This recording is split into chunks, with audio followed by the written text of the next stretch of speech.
29 जून 2026 वध 2 हा सिनेमा पाहिला. सुंदर आहे. प्लॉटिंग खूप सुंदर आहे, सस्पेन्स खूप छान आहे आणि काम करणारे तर छानच आहे. नीना गुप्ता, संजय मिश्रा, कुमुद मिश्रा ओळखीचेच आहेत, सगळे ओळखीचे लोक आहेत आणि सुंदर MP मधलं थोडंसं आहे आणि मुंबईचं थोडंसं स्टोरी घेतलेली आहे. थोडक्यात एका मुलीला कैद होते 28 वर्षांची. का तर तिने आपल्या टिफिन बॉक्सनी जिथे काम करत असते ज्यांच्याकडे, त्याच घरातल्या दोघांना टिफिन बॉक्सनी डोक्यात मारून म्हणजे ते मेले असतात थोडक्यात. आणि कशा करता तर म्हणे चोरी केली. त्यांच्याकडे सोनं नाणं ह्यांच्या जे त्यांचं काहीतरी बोलणं झालं होतं, लग्न ठरलं होतं वगैरे त्यांचं, त्या लालचमध्ये हिने मारलं आणि तिला जेल झालेली असते 28 वर्ष. आणि आता 28 वर्षांनंतर दाखवलं की ती नीना गुप्ता आहे म्हणजे तिथे जेलमध्येच. आणि हा संजय मिश्रा असतो, हा पोलीस याच्यामध्ये लहान त्याच्यावर हवालदार म्हणून काम करत असतो आणि एक्स्ट्रा इन्कम म्हणून ज्या जेलमध्ये फळभाज्या वगैरे पिकतात त्या आपल्या रात्री एक प्रकारे चोरूनच नेत असतो, पण सगळ्यांचा त्याला हे असतो सपोर्ट. आता त्याचं आणि नीना गुप्ताचं असं जमते म्हणजे आत तर नाही येऊ शकत कारण मेल वॉर्ड वेगळे असतात, फिमेल वेगळे असतात. तर दाराच्या बाहेर, कंपाऊंडच्या बाहेर त्यांनी एक दाराला छिद्र करून घेतलं असं, तिथून देवाणघेवाण सगळ्यांची गप्पा गोष्टी अशा चालू असतात. तिला मोबाईल पण मिळालेला असतो नीना गुप्ताला. थोडक्यात एकमेकांना मदत करणे प्रकार चालू असतात. आणि त्याच याच्यामध्ये जेलमध्ये एक आमदाराचा भाऊ पण असतो हे केलेला. तर आमदार काय त्याला केव्हाही काढू शकतो असतो, पण इलेक्शनचे दिवस असतात आणि तो परत बाहेर येऊन काहीतरी राडा करू नये म्हणून त्यांनी सगळ्यांना सांगून ठेवलं असतं वकिलांना की आता सध्या इलेक्शन पर्यंत त्याला तिथेच राहू द्या, तिथेच तो ठीक. तर मग तिथे राहून तो गपचूप थोडी बसत असतो. ज्या मुलींचे वॉर्ड असतात तिथल्याच ज्या सुंदर मुली वगैरे त्याला दिसतात, तर तो एका वॉर्डनला सांगून म्हणजे त्यांना बोलावून घेत असतो डिस्पेन्सरीमध्ये आणि मग त्यांच्याबरोबर अतिप्रसंग करणे वगैरे प्रकार त्याचे चालू असतात. म्हणजे त्याचे थोडक्यात अरेरावी मनमानी, सगळ्या पोलिसांना दारू पाजणं वगैरे प्रकार चालू असतात. आणि अशातच आणि तिथे सगळं प्रशासन सगळं हेच असतं, म्हणजे शिवपुरी मधली गोष्ट आहे, मध्य प्रदेश मधल्या.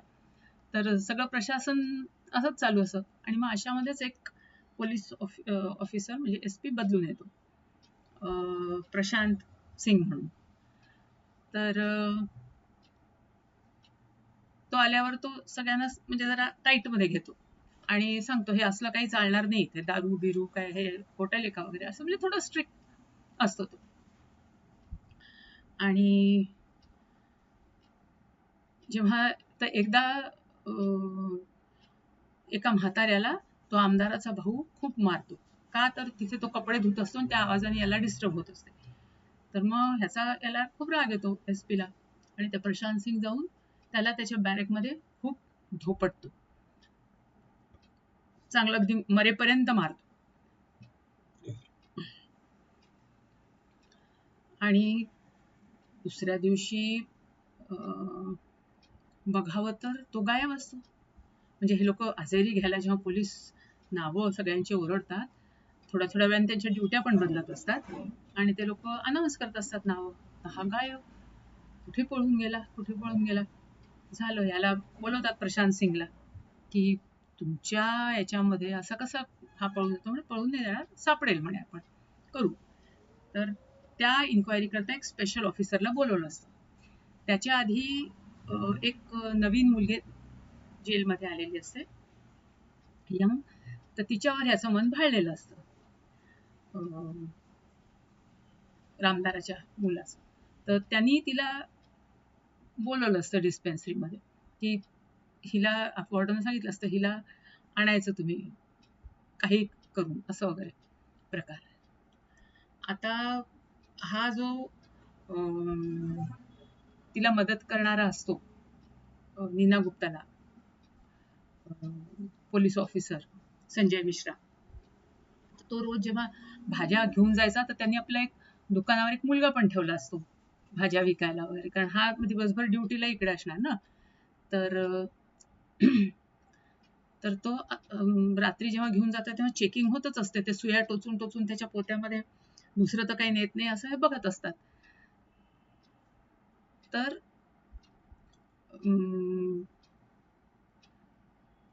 त्या दिवशी रात्री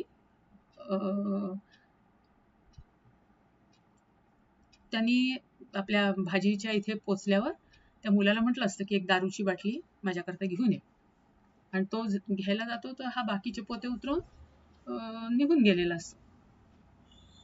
आता ही जी पोलीस इन्क्वायरी सुरू होते त्याच्या अगेन्स्ट, तर हळूहळू आधी काहीच म्हणजे कळतच नाही म्हणजे की काय काय नाही. मग यांना म्हणजे त्या ह्याच्या बरंच संशय घेतात की जो प्रशांत सिंग असतो की तूच हे केलेलं असणार, मारलं असणार. तो म्हणे मी मारलं नाही, मी स्पष्ट सांगतो, मला मारायची काय गरज आहे. हा जरा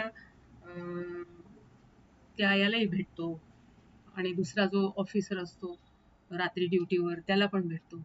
मग तो फक्त एवढं सांगतो की रात्री म्हणे जेव्हा म्हणे सरांनी तर मारलं नाही एसपींनी, कारण तो चांगला होता. नंतर सिगरेट प्यायला, दारू प्यायला, फोन केला म्हणे त्यांनी. तर फोन कोणाला केला तर रजनी म्हणजे जी वॉर्डन असते, लेडी वॉर्डन, हिला त्या मुलीला तिथे डिस्पेन्सरीमध्ये घेऊन ये. आणि मग म्हणे मी त्याला दरवाजा उघडून दिला आणि तो गेला. त्याच्यानंतर मला काही माहित नाही, मी कुलूप लावून घेतलं. आता मग हा रजनीला भेटायला जातो.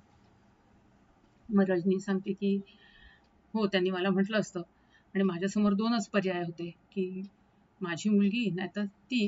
नाहीतर तो म्हणाला होता की मी तुझ्या मुलीचं काय करीन मला माहित नाही, त्याच्यामुळे म्हणे शेवटी मी माझ्या मुलीलाच वाचवणार ना. आणि म्हणे मी तिला रात्री घेऊन गेली होती ती डिस्पेन्सरीवर, पण म्हणे ती म्हणाली की काहीच झालं नाही, आणि तो निघून गेला, ज्या वाटेने आला त्याच वाटेने निघून गेला, त्याच्यामुळे काहीच कळायला मार्ग नाही. मग म्हणे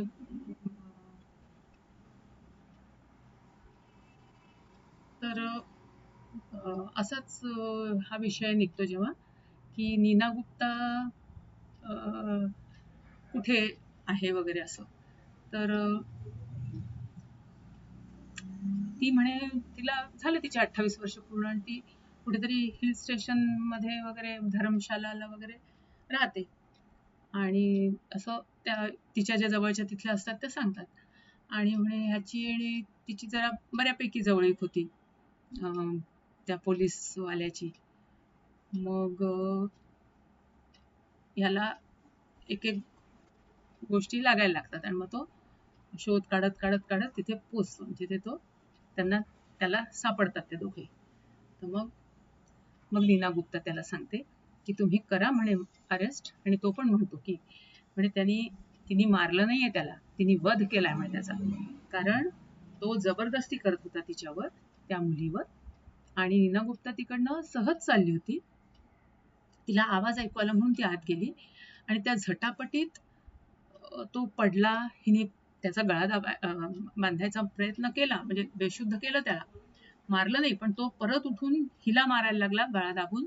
मग हिने त्या सायकल होती तिथे त्याच्या स्पोकनी त्याच्या गळ्यावर वार केले, म्हणजे स्वतःच्या प्रोटेक्शनसाठीच, त्याला अगदी मारायचं म्हणून असं नाही. आणि तो मेला. आणि मग तिने म्हणे मला फोन केला घाबरून की बुवा काय करायचं आता. तर मग मी तिला सांगितलं तू काही कोणाला सांगू नको, तुझी आता 1-2 दिवसातच तुझी सुटका होणार आहे, तू जाणार आहेस, मी बघतो काय करायचं. म्हणे मी मग माझ्या पोत्यात भरून मी माझ्या भाजी वगैरेंच्या बरोबर घेऊन गेलो घरी. त्याच्याकडे एक मोठं फ्रीझर असतं जे कोणीतरी एका ऑफिसरने दिलं असतं, त्याच्यात तो ती लाश ठेवतो. आणि मग वेळ बघून तो त्या प्रशांत सिंगच्याच घराच्या मागे पुरतो. का तर त्या प्रशांत सिंगवरच आळ यावा म्हणून. आणि त्याची अंगठी पण जेव्हा त्यांनी प्रशांत सिंगनी मारलं असतं त्या आमदाराच्या भावाला, तेव्हा ती अंगठी पण त्यांनी काढून फेकली असते, कारण ती मध्ये मध्ये येत असते म्हणून, तिथंच म्हणजे पडली असते. तर ती अंगठी पण मुद्दामून त्या प्रेताबरोबर हे करतो. आणि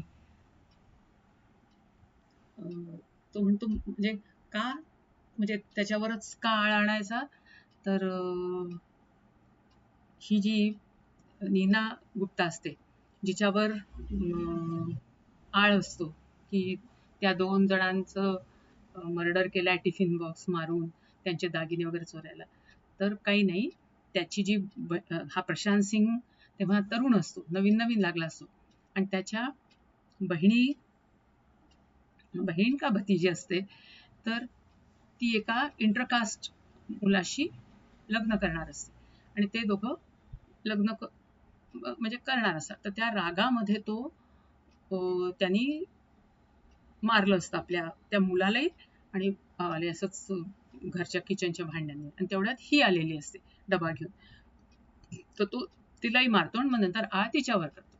तर हे तिने मग नंतर जेव्हा तो तिथे ऑफिसर बनून येतो त्यांच्या तिथे, तेव्हा तिने हे याला सांगितलेलं असतं.